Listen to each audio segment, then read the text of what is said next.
आए तो क्या नौजवानों को नौकरी रोजगार मिल रहा है?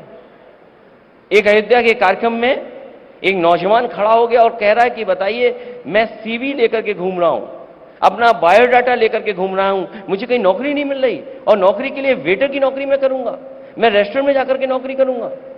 आप अगर इतना बड़ा काम कर रहे हैं तो कम से कम नौजवानों को सम्मान का रोजगार नौकरी तो दे दो। आप सम्मान का रोजगार नौकरी नहीं दे रहे। जी, मेरा एक सवाल है कि निमंत्रण तो आपको भी मिला और आपने कहा कि ये बीजेपी और आरएसएस का कार्यक्रम है। विपक्ष भी इस बात को कह रहा है, निमंत्रण अस्वीकार करा, वो कहानी किस्सा क्या है पूरा? अगर निमंत्रण में भी राजनीति करेंगे, मुझे याद है आपके ही किसी साथी ने मुझसे पूछा कि विश्व हिंदू परिषद के बहुत बड़े एक नेता ने आपको निमंत्रण दिया है जी, और आपसे मिले हैं। मैंने उसी समय कहा कि मुझे किसी से निमंत्रण नहीं मिला, न मुझे कोई नेता मिला है।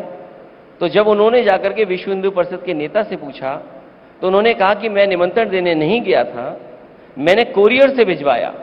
जब मैंने अगले दिन उनसे पूछा कि आपने कोरियर से भिजवाया, उसकी कम से कम रिसिप्ट तो दे दें, तो जब मैंने रिसिप्ट मांगी तो उन्होंने कोरियर से नहीं, अयोध्या से स्पीड पोस्ट से मुझे भिजवाया था। तो सोचो राजनीति कौन कर रहा था इस पर? जो लोग निमंत्रण में राजनीति कर सकते हैं तो वो सोचो राजनीति और जगह क्यों नहीं करेंगे। लेकिन निमंत्रण आया, निमंत्रण तो आपको मिला, चाहे स्पीड पोस्ट से ही मिला, तो आपको नहीं लगता जाना तो चाहिए था? रामलला बुला रहे हैं, 550 साल बाद मंदिर बन रहा है, अगर चले जाएंगे तो क्या हर्ज हो जाएगा? देखिए, रामलला और राम पहले से हैं जी, और मैंने हर बार ये कहा और फिर कहता हूं मैं इस बार कि जब बुलावा आएगा मैं जाऊंगा। और जो निमंत्रण मिला उसका मैंने उन्हें धन्यवाद दिया और धन्यवाद के साथ साथ मैंने कहा कि मैं पूरे परिवार के साथ जाऊंगा जी जी, और एक दर्शनार्थी बनकर के मैं जाऊंगा और जब भगवान बुलाएंगे तो मैं जाऊंगा। लेकिन कई बार ऐसा होता है कि आपके कुछ नेता ऐसे बयान दे देते हैं जिनका सोशली नुकसान, पॉलिटिकली नुकसान हो जाता है। मैं एक एक करके सबका नाम लूं तो उस पर बड़ा वक्त चला जाएगा, लेकिन क्या आपको लगता नहीं है कि आपको अपने नेताओं को भी थोड़ा बांध के रखना चाहिए? कई बार वो आउट ऑफ टर्न बोल जाते हैं। हमें अपने नेताओं को बांधना चाहिए, बीजेपी को अपने नेताओं को बांध के रखना चाहिए।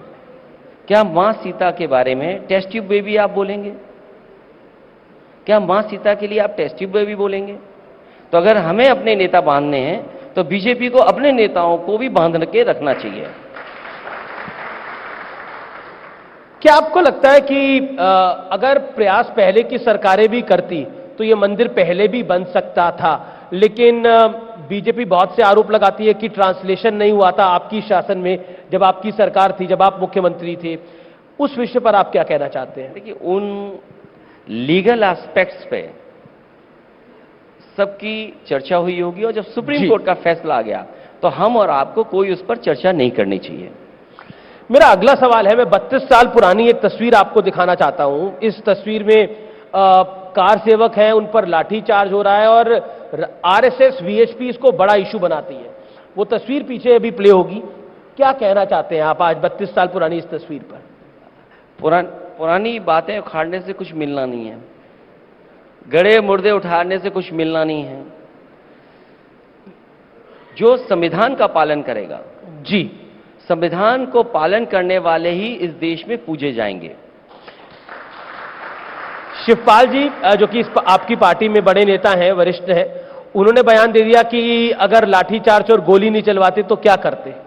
संविधान का पालन करना था हमें। मैंने आपसे क्या कहा? बाबा साहब भीमराव अम्बेडकर जी का जो संविधान है, जो संविधान के पक्ष में होगा, जिसने संविधान बनाया हम उसे भी आज पूछते हैं, जो संविधान के पक्ष में खड़ा होगा हम उसका भी सम्मान करेंगे। क्या आपको लगता है? और जब आप शपथ लेते हैं तो आप शपथ संविधान की लेते हैं, आप शपथ किसी और चीज की नहीं लेते हैं। क्या आप शपथ बदल सकते हैं? मैं कहता हूं कि क्या कोई शपथ किसकी लेगा ये बदली जाएगी? हम सब जब कभी किसी पद पर पहुंचते हैं उस पद पर शपथ हम संविधान की ही लेते हैं। लेकिन एक सवाल, क्या आपको 32 साल पुरानी वाली घटना जो हुई आज की तारीख में जब राम मंदिर बन रहा है तो उसका अफसोस है आपको? बतौर आपकी सरकार थी, मतलब समाजवादी पार्टी की सरकार थी, आप मुख्यमंत्री नहीं थे। क्योंकि आप वो बात रिपीट कर रहे हैं, मैं सवाल पूछ रहा हूं। मैं आपसे एक बात और कह देता हूं जी। जो सरकार में मुख्यमंत्री रहते हैं और जो अधिकारी होते हैं, पहले आपने भी एक अधिकारी को बहुत सम्मान के स्थान पर बैठाया है, आप माफी उनसे भी मंगवा दीजिए।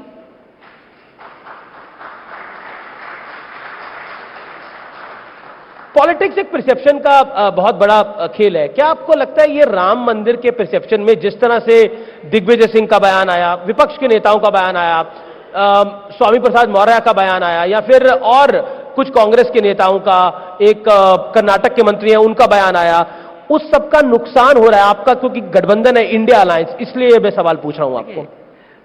इंडिया गठबंधन जीत के आधार पर बनने जा रहा है। जी।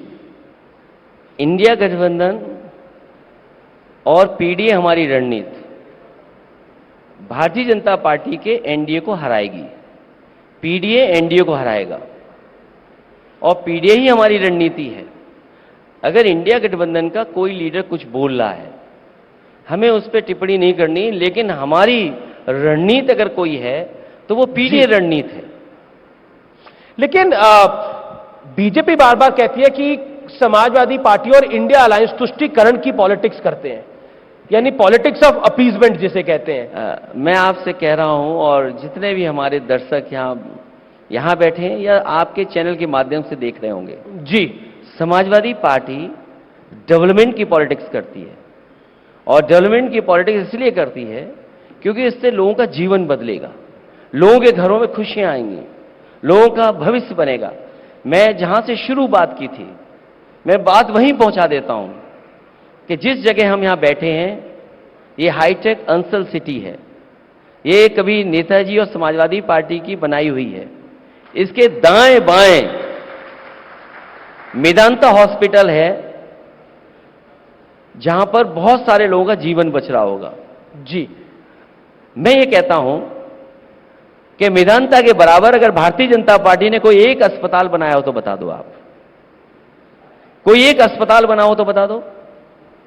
इसी के बाईं तरफ अगर आप चला जाओगे तो वो कैंसर इंस्टीट्यूट है।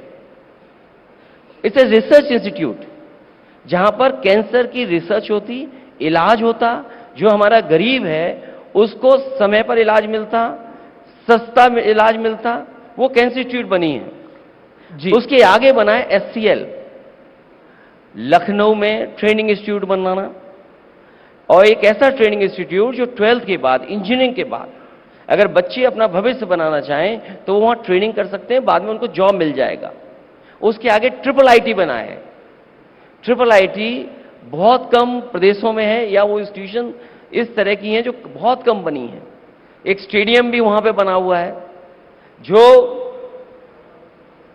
देश का सबसे सुंदर स्टेडियम है, और वो एक ऐसा स्टेडियम है जहां इंडिया को जिताता है वो स्टेडियम। जी जी। आप एक सड़क पे चले जाएं बाईं तरफ, 5 लाख प्रोक्योरमेंट का मिल्क का प्लांट लगा है पराग का। उसके बगल में लगा है 5 lakh litre per day procurement का अमूल का प्लांट। पल पल में, युग युग में, हर क्षण में